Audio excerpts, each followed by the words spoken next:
Get on the ground, now, or I'll make you regret it."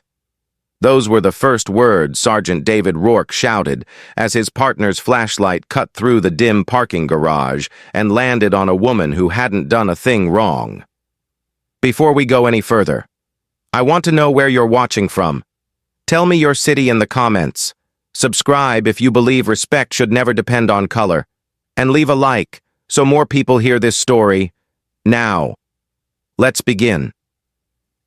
It was 6:42 in the evening on a wet April evening at the Jefferson National Parking Complex, just across from the Pentagon Annex. General Naomi Carter had just finished a classified cyber defense briefing that would later shape the nation's new security doctrine. She wasn't in uniform, only a gray hoodie, black slacks, and a tired look after 14 hours of non-stop work. Her Tesla was parked near the exit. She wanted nothing more than to go home, call her teenage daughter, and sleep. But the moment she reached for the handle, heavy boots echoed behind her, and a blinding beam of light caught her face. "Hands where I can see them!" Rourke barked again, gun drawn, finger tight on the trigger. His partner, Officer Ethan Boyd, young and nervous, followed close behind. Naomi turned slowly, palms open, confusion cutting through exhaustion. "Officers," she said evenly, "there must be a mistake. I'm Major General Naomi Carter, United States Air Force. My identification is in my coat pocket." Rourke didn't even let her finish. He stepped forward, voice dripping with contempt. "Yeah, and I'm the president. Turn around, hands on the car." Naomi's pulse steadied instead of rising. She'd faced armed militants overseas, cyber threats in command rooms, but never this. A home soil humiliation from the very people sworn to protect, she repeated calmly. "My ID is right here. Please verify it before you escalate." Rourke grabbed her wrist, twisting it sharply behind her back until the metal of his cuffs bit into her skin. Boyd flinched, but said nothing. The sound of steel clicking shut echoed off the concrete walls like a verdict. Naomi didn't resist. She knew anger would only feed their assumptions. Her laptop bag slid off her shoulder, thudding against the floor, its military-issue seal gleaming faintly. Rourke sneered. "What's in the bag, huh? Stolen tech?" Naomi drew in a quiet breath. "That is a secured Air Force system. You are touching federal property on restricted ground," he smirked. "You people always got an excuse." Those two words, "you people," cut deeper than the cuffs. Naomi had heard prejudice in boardrooms and briefing halls. But here, in the echo of authority, it burned differently. She lowered her gaze, not in defeat, but in calculation. Hidden beneath her sleeve was a small black band, her encrypted smartwatch. With a subtle movement of her thumb, she pressed the side twice. The watch vibrated once, silently transmitting her location, biometrics, and distress signal to the Pentagon's Defense Command Center. 8 minutes. That was the average response time, she whispered, almost to herself. "You have 8 minutes to find out who I am." Rourke pushed her harder against the hood. "Keep talking, and it'll be the last 8 minutes of your freedom." Boyd shifted uneasily. "Maybe we should check her ID. Sarge." Rourke shot him a glare. "You losing your nerve?" Naomi looked over her shoulder. "Officer Boyd, listen to your conscience, because when this is over, it'll be the only thing left standing with you." Boyd swallowed hard but stayed silent.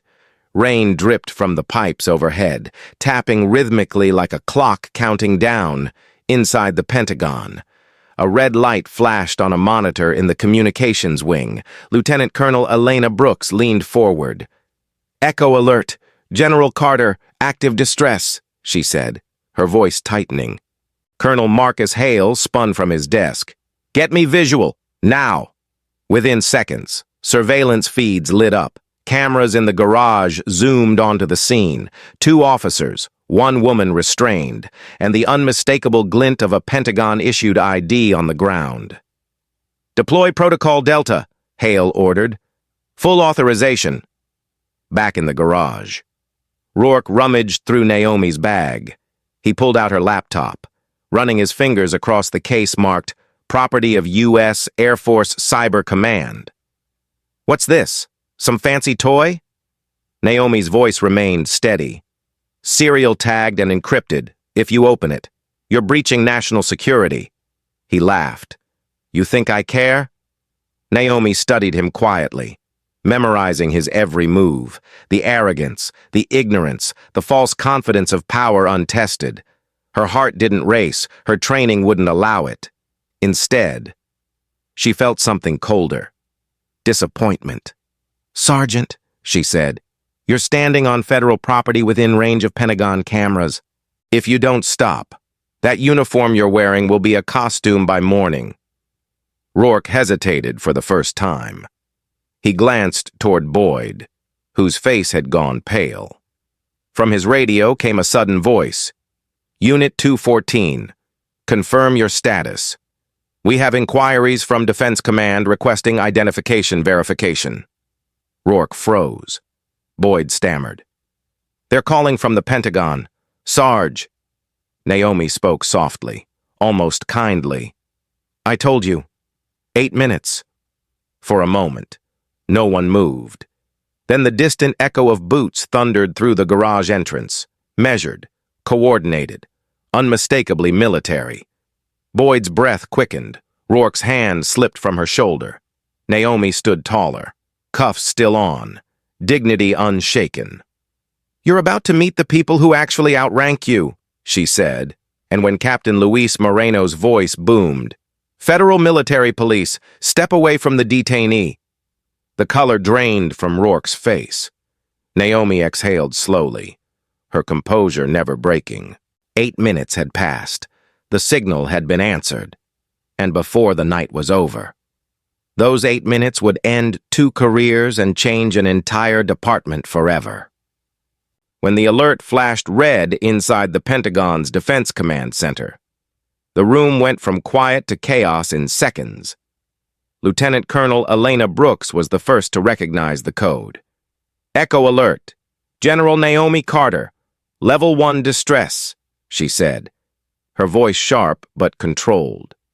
Around her, officers rose from their desks, the atmosphere thickening with urgency. No one needed to ask who she was. Naomi Carter was one of the Air Force's most respected generals, a cyber defense strategist who'd spent years building the nation's firewall against digital warfare. If she'd triggered a distress call, something serious had gone wrong. Colonel Marcus Hale, Director of Defense Oversight, turned toward the command table. Get her coordinates, he ordered, within seconds. The map on the wall lit up, a small red dot pulsing inside a parking complex across from the Pentagon Annex. Hale narrowed his eyes. What the hell is she doing out there? Elena responded. She left the Annex 20 minutes ago after the cybersecurity briefing. She must have been heading home. Hale grabbed the phone. Patch me through to military police.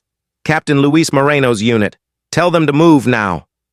Across the river, Naomi Carter stood cuffed beside her car, her dignity bleeding into silence. Sergeant Rourke paced in front of her, still convinced he had authority over what he didn't understand.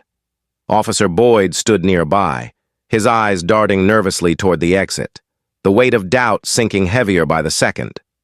Naomi remained calm, the chill of the metal cuffs biting into her wrists. She looked at Rourke, not with anger, but with certainty. You still have time to make this right, she said softly. Rourke laughed under his breath. Yeah? And who's going to tell me that? Your lawyer? Naomi didn't answer. She didn't need to. The signal had already reached people who outranked every badge in that garage, inside the Pentagon. The command center was now a flurry of motion. Hale leaned over the table. Get eyes on her. Full visual feed. I want confirmation she's secure. Elena's fingers flew across the keyboard, tapping into the parking structure's surveillance cameras. The image flickered, then stabilized, a grainy feed showing Naomi standing beside her Tesla, hands cuffed, flanked by 2 local officers. Jesus Christ, Hale muttered. They actually restrained her. Elena swallowed hard. Sir, do we notify the secretary? Hale shook his head. Not yet. Let's get her out first. He turned to a younger lieutenant. You, send an encrypted message to Joint Command. Priority clearance. Tell them this is a federal interference incident. At that very moment, Naomi's smartwatch vibrated again. A second signal confirming that her call had been received, her location locked, and that a response was inbound. She closed her eyes briefly, whispering, Good. Boyd noticed the faint green glow on her wrist. What is that? He asked nervously. Rourke barked, Ignore it. But Boyd couldn't. Sarge, she said she's Air Force. What if this is real? Rourke turned, his temper flaring. You think she's some kind of secret agent? She's a liar. You can see what she looks like. Naomi opened her eyes, calm and steady. That's exactly the problem. Sergeant, you only see what you want. Back inside the command center, Captain Moreno's voice came through the radio. Unit Alpha en route. 3 minutes out, Hale replied. You are authorized for full intervention. Do not engage unless the general is in immediate danger. Cameras confirm she's restrained but stable. Moreno's tone hardened. Copy that. We'll get her. Hale turned to Elena. Pull the file on both officers involved. Within moments, the screen displayed their names and service records. Sergeant David Rourke, 15 years with Arlington PD, 2 prior disciplinary complaints for excessive force. Officer Ethan Boyd, 28, less than 2 years on the job, clean record, recently married. Hale's expression darkened. Perfect. 1 arrogant veteran, 1 scared rookie. This'll go downhill fast. Meanwhile, in the garage, Rourke had begun pacing again, his insecurity feeding his pride. What's a woman like you doing here anyway? He asked mockingly. Middle of a federal lot, dressed like that, acting suspicious. You think I'm stupid? Naomi looked at him quietly. I don't think you're stupid. Sergeant, I think you're afraid. He stopped cold. Afraid of what? Of being wrong, she said. Afraid that all the authority in your badge can't hide the fact that you just humiliated a senior U.S. military officer. Rourke's jaw tightened. You don't scare me. Naomi's voice dropped low. You should be scared of the people who are about to walk through that door. And as if on cue, the sound of engines echoed from outside, the deep rumble of armored vehicles. Boyd looked up, startled. Sarge, do you hear that? Before Rourke could respond, a sharp voice broke through their radios. All units, stand down immediately. This is Captain Luis Moreno, Federal Military Police. You are in possession of a U.S. officer. Release her now. Rourke's face went pale. He looked at Naomi, then at his partner. This can't be real. Naomi turned slightly. It's very real. Seconds later, boots thundered against the concrete floor. 5 military officers in black tactical gear advanced with precision. Moreno raised his hand. Step back from the detainee. Rourke froze. Boyd dropped his flashlight. Moreno stepped forward, showing his credentials. Captain Luis Moreno, U.S. Defense Command, you are under direct federal observation. Release those cuffs immediately. Rourke tried to find his voice. Wait, she didn't identify herself. Moreno cut him off. She did, 3 times, and you ignored it. He nodded to his men. Document everything. Cameras rolling. Within moments, Naomi's cuffs were removed. She rubbed her wrists, red and raw but steady. Moreno lowered his voice respectfully. General, are you injured? Naomi shook her head. Not physically. She looked straight at Rourke. But he will be. Moreno gave a small nod.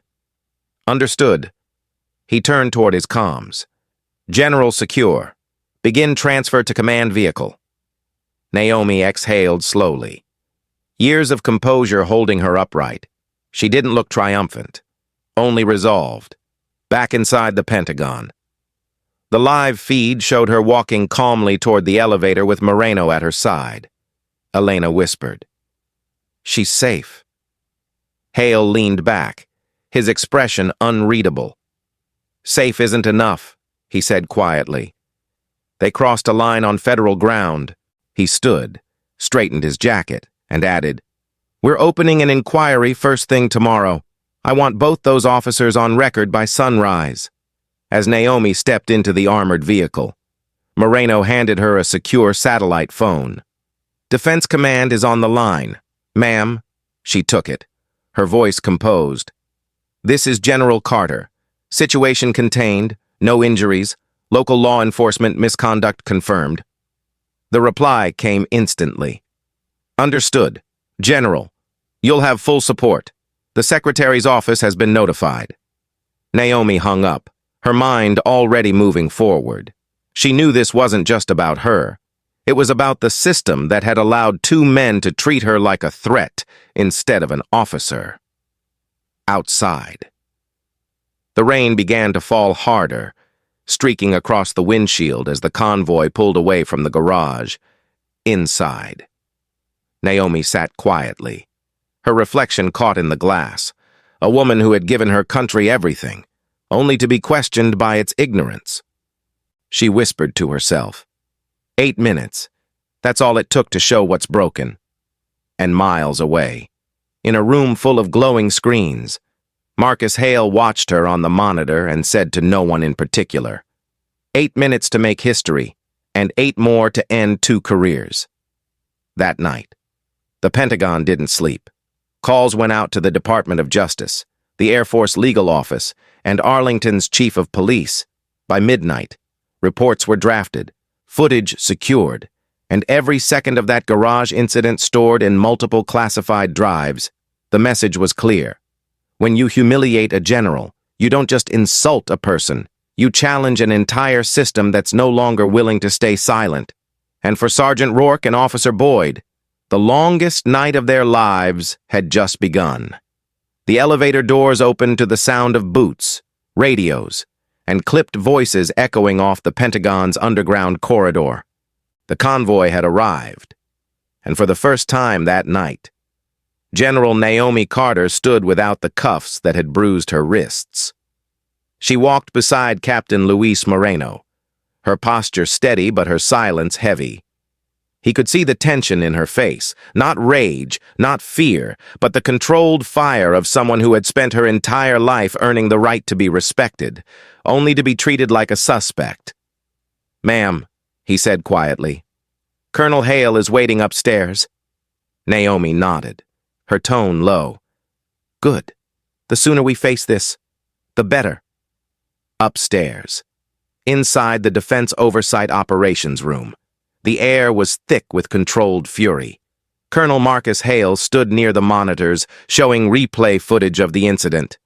Rourke's shouting, Boyd's hesitation. Naomi's calm voice drowned by arrogance. The room was silent except for the faint hum of the servers. When Naomi entered, Hale turned sharply, his expression shifting from relief to disbelief. "You really went through all that?" he asked. Naomi gave a small nod. 8 minutes of being invisible. "Colonel." Hale's jaw tightened. "Not anymore." Across town, the Arlington Police Department was in chaos. Sergeant Rourke sat in an interrogation room, his pride stripped bare, while Officer Boyd stared at the wall, pale and silent. Internal Affairs had already arrived. Captain Ivan Delgado, a woman known for her no-nonsense discipline. She placed a folder on the table, her voice flat. "Do you two have any idea who you just handcuffed?" Rourke leaned back, defensive. She didn't look like a general. She looked suspicious. "We had a report." Delgado opened the folder. A report from a civilian who saw a black woman near a car in a federal lot. No name, no description, no threat, just her color. Rourke looked away. We did our job. Delgado stared at him coldly. No. You abused your badge, humiliated a senior Air Force officer on federal property, and triggered a federal response team in front of half the Pentagon. You didn't just make a mistake, Sergeant. You embarrassed your entire department. Boyd's hands trembled slightly. I told him to check her ID. I said we should. Rourke slammed his hand on the table. Shut up, Boyd. Delgado didn't even flinch. No, keep talking, Officer Boyd, because the difference between a coward and a criminal is honesty. Back at the Pentagon, Naomi sat across from Hale in the operations briefing room. The screen between them showed a timeline of the 8-minute window. Each second annotated, each decision captured. They treated me like a threat, Naomi said quietly. And I never raised my voice. Hale rubbed his temples. You don't have to explain. The footage speaks for itself. Naomi's tone softened. It's not just about me. Marcus, this is bigger. If they can do that to a general, imagine what happens to someone without a rank or a camera. Hale nodded. You want justice or reform? Both, she answered. But justice first. At that same moment, Captain Moreno and Lieutenant Elena Brooks stood outside the room. Reviewing the recovered evidence, Moreno scrolled through the body cam footage, his expression tightening.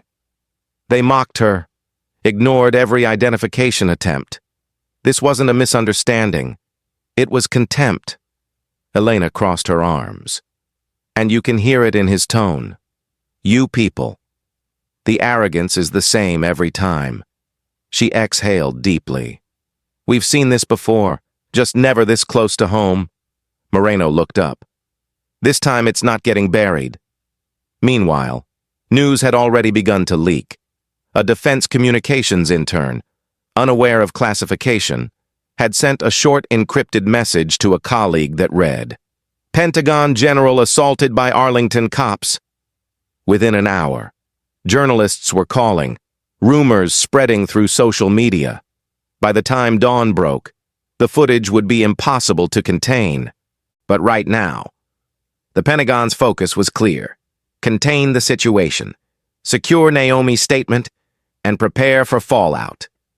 Hale looked across the table. Naomi, I'm assigning attorney Lisa Harper to handle this. She's sharp, by the book, and she doesn't flinch when things get political. Naomi raised an eyebrow. Political? Marcus, this isn't politics. This is humanity. Hale nodded slowly. Then humanity's about to get its day in court. In the interrogation room. The tone shifted. Delgado opened her laptop and pressed play.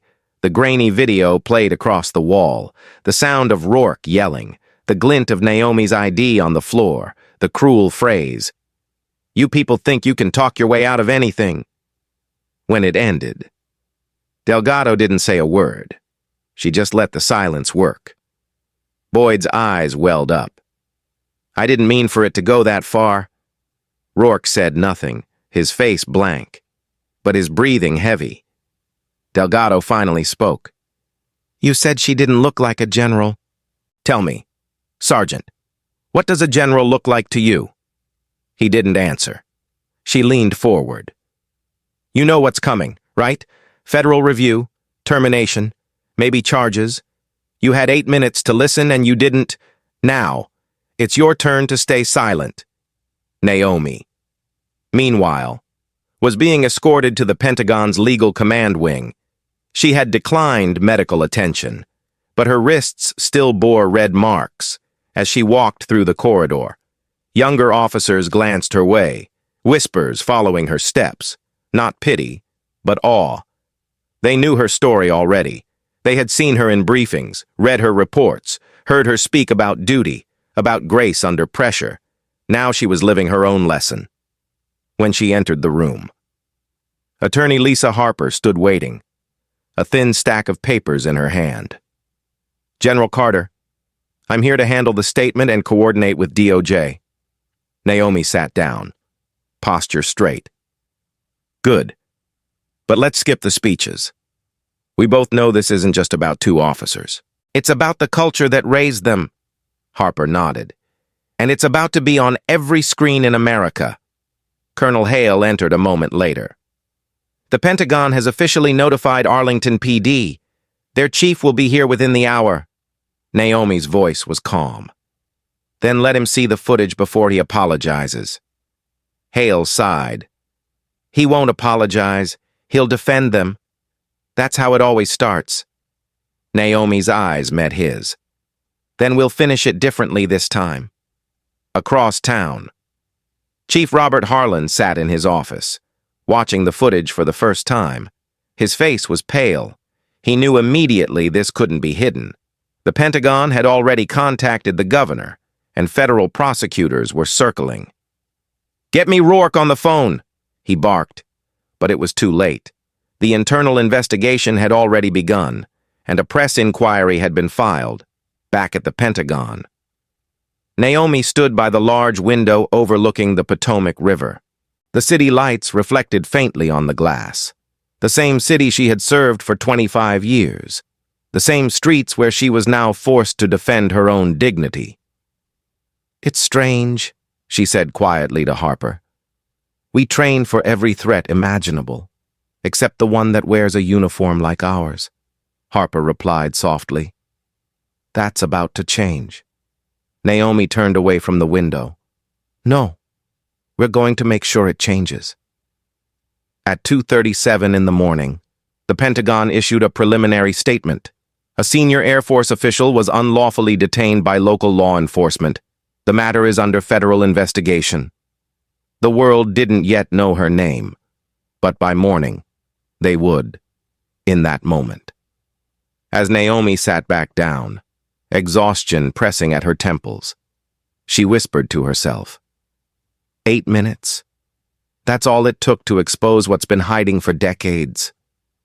And as the clock struck 3, Colonel Hale signed the first official document recommending full disciplinary review for the officers involved. It wasn't justice yet, but it was a start. By sunrise, the story was already out. It began as a quiet rumor on defense forums, then spread like wildfire across social media. Black female Air Force general wrongfully arrested near Pentagon. The headline alone was enough to spark outrage. Within hours, every major network had picked it up. CNN, NBC, Fox, all of them ran the same clip. 2 Arlington police officers, one yelling, one silent, and a woman standing still with the calm authority of someone who didn't need to shout to prove who she was. The body cam footage leaked from an anonymous source. Most believed it came from inside the Pentagon itself. The moment Sergeant David Rourke's voice filled the screen with the words, "You people think you can talk your way out of anything," the nation stopped scrolling. Hashtags flooded the internet. Hashtag General Carter. Hashtag 8 minutes. Hashtag Justice for Naomi. The video hit 12 million views before noon. By evening, it reached 50 million, and by nightfall, the Pentagon's phone lines were burning with calls from journalists, senators, and citizens demanding answers. At her home in Arlington, Naomi Carter sat quietly at her kitchen table. Her daughter, Maya, 18, was scrolling through her phone, wide-eyed. "Mom, it's everywhere," she said softly. Naomi looked up from her cup of coffee, her voice steady. "I expected that." Maya hesitated, her eyes glistening. "Are you angry?"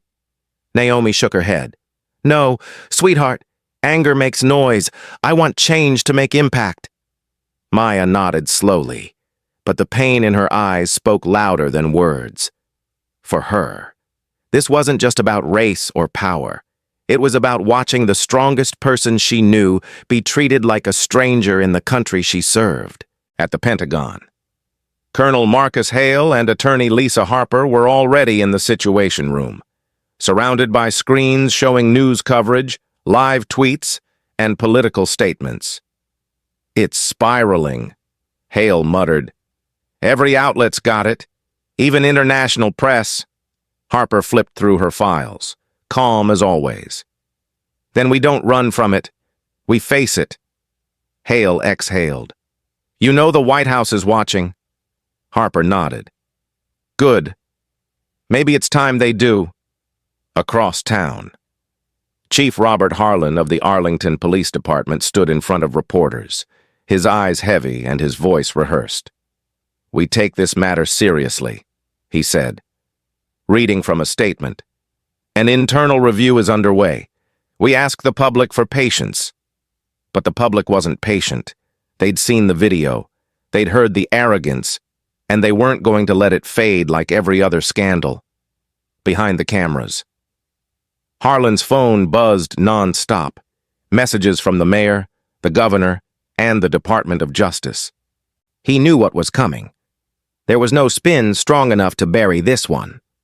By noon, Senator James Caldwell, chairman of the Senate Armed Services Committee, had released a statement of his own. If a decorated Air Force general can be treated this way, imagine what happens to those without her rank. This incident is not only a failure of local policing, it's a reflection of a system that refuses to see beyond bias. His words ignited something deeper. Activists marched outside Arlington PD headquarters. Veterans posted tributes calling Naomi a symbol of dignity. Even police officers from other states spoke out online, some defending procedure, others condemning what they called a disgrace to the badge.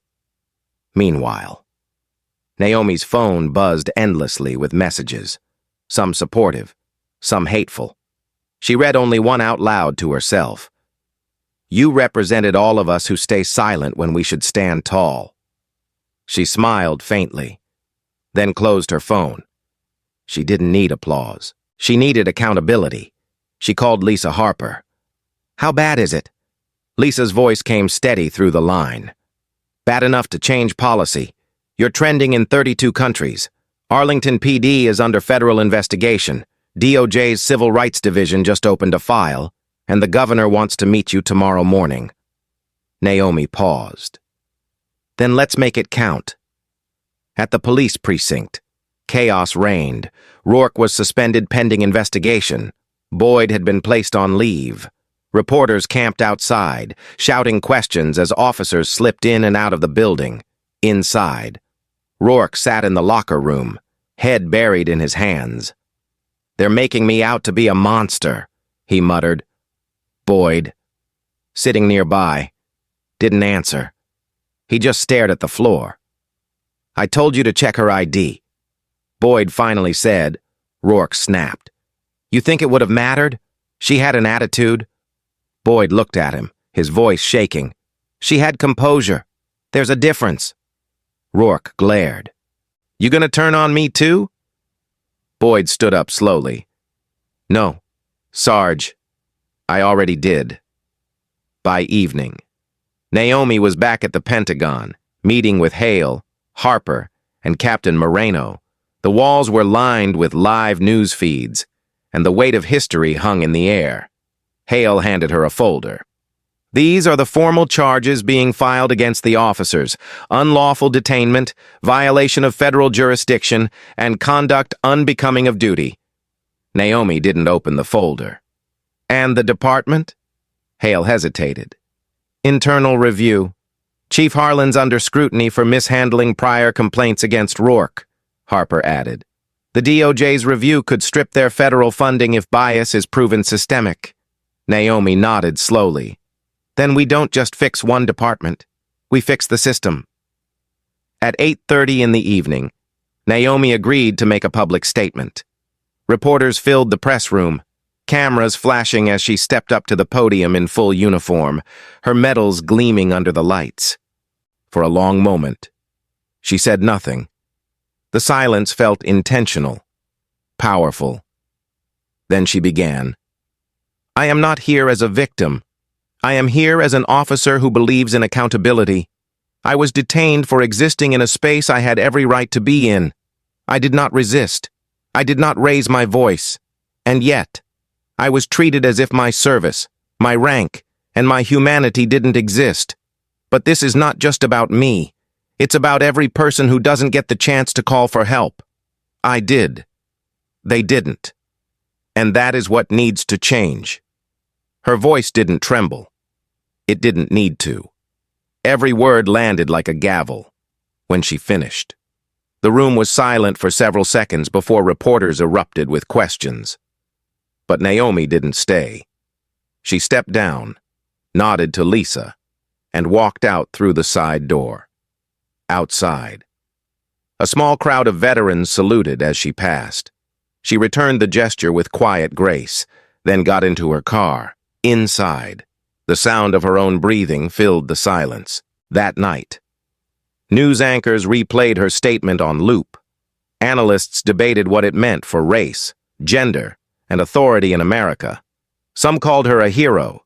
Others said she'd embarrassed law enforcement. But no one could deny the power of those 8 minutes. The way they stripped away illusion and forced the country to confront its reflection. By midnight, Arlington PD had gone into lockdown. Officers deleted social media accounts. The union scrambled to control the narrative. Chief Harlan drafted his resignation but hadn't sent it yet. And in one quiet home on the outskirts of the city, Sergeant Rourke sat alone in his living room, the glow of the TV lighting his face as Naomi's press conference played. Her voice echoed through the speakers. I did not ask for special treatment. I asked to be seen. For the first time. Rourke turned off the sound. He didn't need to hear the rest. The truth had already spoken. By the next morning, the headlines were everywhere. Justice for General Carter. Pentagon launches full investigation. And Arlington PD under federal review. The world had seen what happened, and now it wanted answers. Inside the Pentagon. The mood was heavy but resolute. General Naomi Carter walked into the legal operations room dressed sharply in her uniform, her medals perfectly aligned, her face calm yet firm. The night before had changed everything. Her story had crossed oceans. Governments from Europe to Africa had sent statements of solidarity. Military academies called her a symbol of restraint under fire. But Naomi didn't care about praise. She cared about accountability. Colonel Marcus Hale, Attorney Lisa Harper, and Captain Luis Moreno were waiting when she entered. Hale spoke first. The President's office called at 6 this morning. He wants a full report by the end of the day. The Attorney General is opening a federal civil rights investigation. Naomi nodded slowly, her voice low and steady. Good. But before they make statements, I want to make sure every person involved is held responsible, especially those who tried to cover it. Harper opened a folder. We've confirmed that Chief Robert Harlan deleted internal complaint records linked to Rourke last year. We recovered them from the system archive. Hale's eyes narrowed. How many? Harper replied. 5. 2 for racial profiling, 1 for excessive force, 2 for falsifying reports. Naomi leaned back in her chair. And still, he was leading a patrol near federal property. Moreno crossed his arms. That ends today. At the Arlington Police Department. Chaos had turned into panic. Reporters surrounded the entrance. Helicopters hovered above, and officers inside whispered in corners. Rourke sat in a small holding room, his badge removed, his gun confiscated. His lawyer, a tired man in a wrinkled suit, tried to steady him. They've got everything on tape. David, you might be looking at criminal charges if they push it federally. Rourke slammed his fist on the table. I was doing my job. I didn't know who she was. The lawyer stared at him coldly. You didn't need to know who she was. You needed to treat her like a citizen. Rourke fell silent, his jaw tight. In the next room, Officer Ethan Boyd sat alone, head bowed, the weight of guilt pressing on him. He'd already written his resignation letter. He knew his career was over. But what haunted him more was the memory of her voice, calm, measured, almost forgiving. Even as she was humiliated, he could still hear her say, "Listen to your conscience." By midday, Chief Harlan stood at a podium facing cameras. His tone was somber, his hands shaking slightly. Effective immediately, Sergeant David Rourke has been terminated from the Arlington Police Department pending federal review. Officer Ethan Boyd has resigned. The department will fully cooperate with the Department of Justice and the Pentagon in this investigation. Reporters shouted questions, but Harlan didn't take them. Behind closed doors, he was already preparing his own exit. The governor's office had made it clear. He would either step down or face formal removal within hours. He signed his resignation and left through a back door, avoiding the cameras he'd once used to build his career.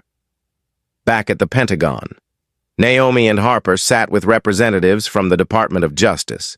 The lead investigator, a tall man named Victor Nash, spoke clearly.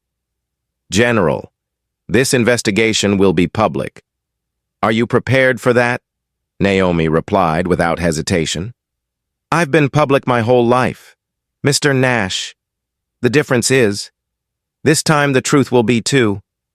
Nash nodded. "We're recommending federal charges against Rourke for unlawful detainment and deprivation of rights under color of law. Chief Harlan will face obstruction of justice for tampering with evidence. As for Officer Boyd, he's cooperating, likely probation and mandatory reform training." Naomi looked down for a moment. "He made a mistake, but he tried to stop it. That matters," Harper added.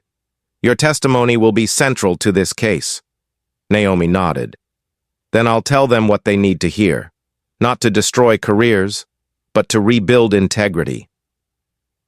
By late afternoon, protests had filled the streets outside Arlington PD headquarters. Thousands gathered peacefully, holding signs that read, "8 minutes too long," "Respect those who serve," and "Accountability for all." Veterans in uniform stood side by side with civilians, while news crews broadcast the scene live nationwide inside her office. Naomi watched the footage on the screen, her expression unreadable. Hale entered quietly. "You started something." "Naomi," she glanced at him. "No, Marcus. They did. I just refused to let it end quietly." Hale smiled faintly. "Congress wants to hold hearings. Senator Caldwell is leading the charge. He called you a national example of courage." Naomi's tone softened, but carried weight. Courage isn't not feeling fear. It's facing it without hate. Meanwhile, Rourke's downfall was complete. That evening, he was escorted out of the police station in handcuffs, the same sound he'd once used to define his authority now echoing back at him as his punishment. Cameras flashed, reporters shouted questions, and in one surreal moment, the image of a disgraced officer became the nation's latest symbol of accountability. Boyd, watching from his small apartment, turned off the television and sat in silence. He picked up a pen and began to write a letter to Naomi. "I failed to act when it mattered most. I froze when I should have spoken. You showed me what real discipline looks like. I don't expect forgiveness, but I will earn understanding. I'm enrolling in the National Reform Program. I will never forget your composure." At sunset, Naomi sat in the Pentagon courtyard with Lisa Harper. The day's weight hung between them. Harper looked at her. "You could press for a civil suit. You'd win easily." Naomi shook her head. "Money doesn't fix character. Policy does." Harper nodded slowly. "Then you'll get policy. The Senate's already drafting a bill based on this case. They're calling it the Carter Amendment, mandating federal bias training and independent oversight for any department operating near federal installations." Naomi smiled faintly. "Good. Maybe next time. Someone won't need a rank to be respected." That night, Naomi went home. For the first time in days, the house was quiet. Her daughter had fallen asleep on the couch, the TV still on. On the screen, a reporter's voice said, "In a rare show of unity, both political parties have praised General Carter's composure, calling her a model of leadership under pressure." Naomi muted the TV and sat beside Maya. Brushing a strand of hair from her daughter's face, she whispered, "This is what strength looks like, sweetheart. Not shouting, not revenge, just standing tall until the truth catches up." Maya stirred, half awake. "Did it catch up, Mom?" Naomi smiled softly. "It always does, eventually." At 10 o'clock in the evening, Naomi received an encrypted message from Colonel Hale. "It's done. Charges filed. DOJ oversight in effect. You did it," she typed back. "We did it." Then she looked out the window at the city lights. The same city that had humiliated her days earlier, but was now forced to change because of her grace under pressure. She didn't feel triumphant. She felt at peace, somewhere out there. Rourke sat in a cell replaying those 8 minutes that had destroyed him. Boyd sat at a desk writing his letter, trying to rebuild what he'd lost. And the entire nation was learning a lesson about power, that it's not about who shouts the loudest, but who stands the tallest when they're pushed to the ground. Before midnight, Naomi opened her journal, something she hadn't done in years. She wrote, "Today was not victory. It was correction. I do not hate those who wronged me. I pity them, because their world ended when they refused to see mine." She closed the book, turned off the light, and whispered one last thought to herself before sleep took her. Reckoning isn't revenge, it's clarity, and clarity changes everything. In the weeks that followed, America began to change in quiet but powerful ways. The image of General Naomi Carter standing tall after being wrongfully arrested had become more than a viral moment. It had become a national mirror. Every news anchor, every police chief, every training academy in the country was forced to ask the same question. How could this happen? And what are we going to do about it? For Naomi, the answer came through action, not anger. She turned down interviews, refused endorsement deals, and declined every talk show invitation. Instead, she met with lawmakers, civil rights leaders, and military officials to build what she called Vision Protocol, a nationwide initiative focused on training, accountability, and the technology of awareness. Within 2 months, the Pentagon approved her plan with a budget of $120 million. Its purpose was simple but profound: to eliminate bias in security and law enforcement using both human education and artificial intelligence, Naomi told the Senate committee. Reform isn't about punishment, it's about prevention. If we can predict a threat from a drone, we should be able to predict it from prejudice. Her words echoed through the hearing room, earning a rare bipartisan standing ovation. Meanwhile, at Arlington PD, the fallout continued. New leadership had been installed, led by Captain Ivan Delgado, the same woman who'd interrogated Rourke. She was now the first Latina police chief in the department's history, and her first act was to sign on to Naomi's Vision Protocol. Every officer underwent a new course called Bias Under Pressure, a mandatory 12-week program blending scenario training, empathy exercises, and biometric feedback. The results were startling. Incidents of racial complaints dropped 40% within 6 months. Local media called it the Carter effect. Even skeptics within the force admitted things felt different. "We used to react," Delgado told a reporter. "Now, we reflect." As for Ethan Boyd, his life took a quieter turn. He had left law enforcement, as promised, and joined a national reform group funded by the Pentagon's new initiative. When reporters asked him why he'd chosen to step back into public life after the scandal, his answer was short but heartfelt, because silence is easy until it ruins someone else's life. His letter to Naomi had been acknowledged, and she'd sent a brief reply that read, "Redemption isn't found in forgiveness. It's found in what you fix." Those words guided him every day. He visited police academies across the country, teaching new recruits about the cost of hesitation and the power of humility. Naomi, meanwhile, found herself balancing public recognition with private exhaustion. She'd never wanted fame. She wanted fairness. Still, the nation insisted on celebrating her. Magazines called her the woman who changed the code of conduct. Universities awarded her honorary doctorates. The Air Force renamed one of its leadership scholarships in her honor. But in the quiet of her home, Naomi remained grounded. Every morning she still brewed her black coffee, read her notes, and called her daughter before sunrise. "You doing okay, Mom?" Maya would ask. "I'm doing what I'm supposed to," Naomi would answer softly. One afternoon, as Naomi prepared for a congressional briefing, Colonel Marcus Hale stopped by her office. "You know," he said, leaning against the doorway, "you could retire now, leave on a high note. You've earned it." Naomi looked up, smiling faintly. "Maybe, but if I walk away now, this becomes a story. I want it to be a standard." Hale nodded, understanding. "Then let's make it permanent. Together."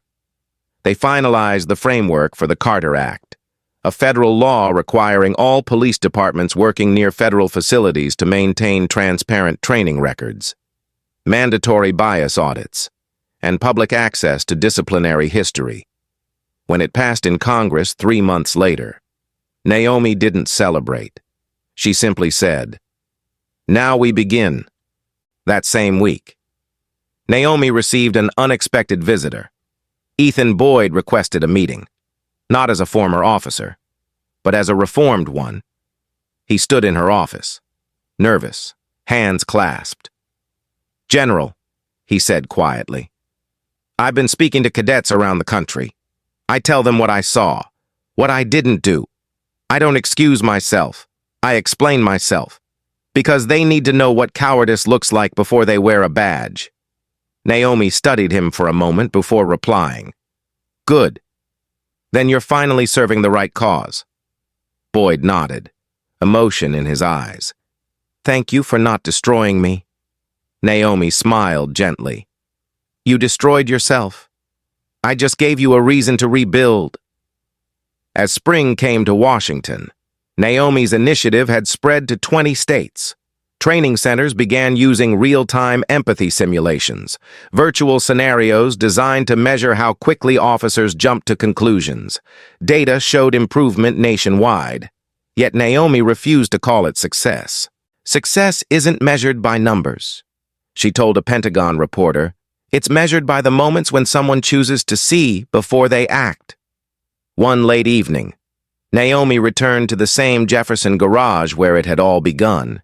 She parked in the same spot, under the same flickering light. The air was still, and for a long moment she just stood there, listening to the faint hum of the city around her. There was no fear this time, no anger, only clarity. She ran her fingers along the smooth paint of her car, remembering how cold the metal had felt that night against her skin. "You took my freedom for 8 minutes," she whispered softly. "But I took your ignorance for a generation." As she drove away, she thought about what redemption really meant, not for her, but for the country she loved. It wasn't about erasing the past. It was about rewriting what came next. And as the Capitol lights glowed in her rearview mirror, Naomi Carter knew that her greatest victory wasn't proving her authority. It was proving her humanity. A year later, Washington felt different. The story that once divided the nation had become a lesson written into policy, training, and conscience. General Naomi Carter's name was no longer just a headline. It was a standard. Her program, Vision Protocol, was now adopted by more than half the country's law enforcement agencies. And her congressional reform, the Carter Act, had been fully enacted. Across military bases and police academies, recruits began their training by watching those 8 minutes of footage, not as shame, but as a warning. Naomi's calm voice, Her unwavering composure in the face of humiliation had become the measure of restraint under pressure. Her story was now required curriculum in federal leadership schools. But even with all the change, Naomi never once called herself a hero. When reporters tried to celebrate her, she deflected the praise with the same humility that had carried her through the storm. "Heroes react," she would say. "Leaders rebuild." On a bright April morning, Naomi stood at the Air Force Academy in Colorado Springs, delivering the commencement address to a class of young officers who had grown up hearing her name. She spoke not from a teleprompter, but from memory. "When power is tested," she said, "it's not your rank that defines you. It's your restraint. Power that must prove itself is weakness in disguise. True strength is quiet, disciplined, and unshakable." The cadets rose to their feet, some in tears, others saluting her with reverence. Naomi's eyes softened as she looked out across the sea of uniforms. She wasn't looking at their medals or posture. She was looking at their potential. For her, that was redemption, not in punishing those who failed her, but in preparing those who wouldn't fail the next person. Meanwhile, in Arlington, Chief Ivan Delgado stood on the steps of the newly renamed Carter Justice Center, a facility dedicated to bias reform and community policing. She addressed the media with confidence. "We've changed how we see, how we train, and how we serve," she said. And it started with one woman who refused to lose her composure when the system lost its soul. Behind her, the city unveiled a small bronze plaque engraved with Naomi's words, "Respect doesn't need permission." Across town, former Officer Ethan Boyd walked into a classroom full of new recruits. His uniform was gone, replaced with a simple collared shirt. On the board behind him were the words, "Awareness is action." He began his lecture quietly. "A year ago, I froze," he told them. "I watched an injustice happen because I was afraid to challenge authority. That moment will follow me forever. But I want you to understand something. Silence is not neutrality. It's participation." When the class ended, one young woman stayed behind and asked softly, "Do you ever think she forgave you?"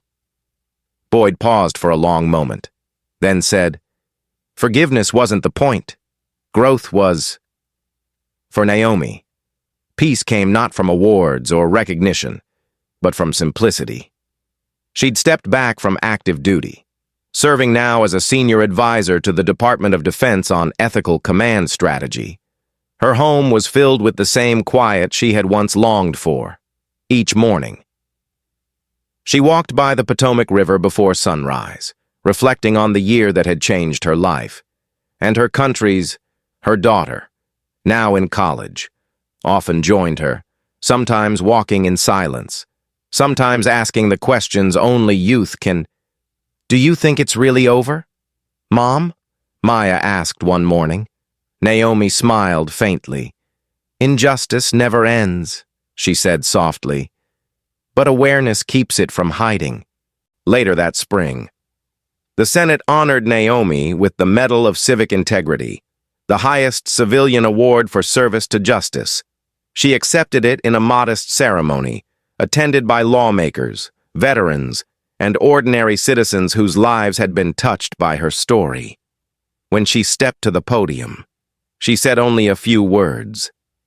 "What happened to me should have destroyed faith in our system.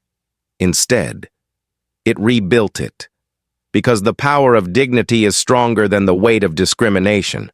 I didn't win anything. We just stopped losing." The crowd stood in silence, not clapping, not cheering, just absorbing the weight of her truth. That evening, Naomi returned once more to the Jefferson National Parking Complex, the same spot where everything had begun. The city was quieter now, and the garage had been renovated with new lighting and cameras, a direct result of her case.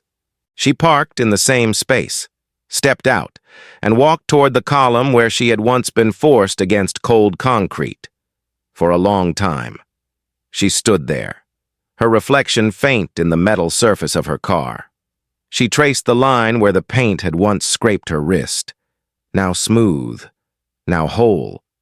Then she whispered, "This is where they saw my skin before they saw my soul. But now they'll see my legacy before they see my face." As she turned to leave, she noticed a small card placed near the pillar, fresh flowers beside it. It was unsigned, but the handwriting was familiar. "Thank you for teaching me what courage really means. I see now." Ethan Boyd's handwriting. Naomi smiled, tucked the card gently into her pocket, and walked away, her steps unhurried, her spirit unbroken. That night, from her balcony overlooking the Washington skyline, Naomi wrote her final note in the journal she had kept since the night of her arrest. "I did not seek power. I sought purpose. I did not demand respect. I lived in a way that made it undeniable. Change begins when someone refuses to return anger for ignorance. That's the legacy I leave." She closed the journal, placed it on her desk, and watched the city lights reflect on the Potomac. Soft, calm, endless. She didn't need to say anything more. Her story had already spoken for her, not in anger, not in bitterness, but in quiet, enduring dignity. And as the clock struck midnight, the city that once failed to see her now lived under the light of the principles she had stood for. If this story moved you, please take a moment to like, subscribe, and share it with someone who believes in dignity, justice, and change. Your voice helps stories like this reach the world. Together, we make a difference.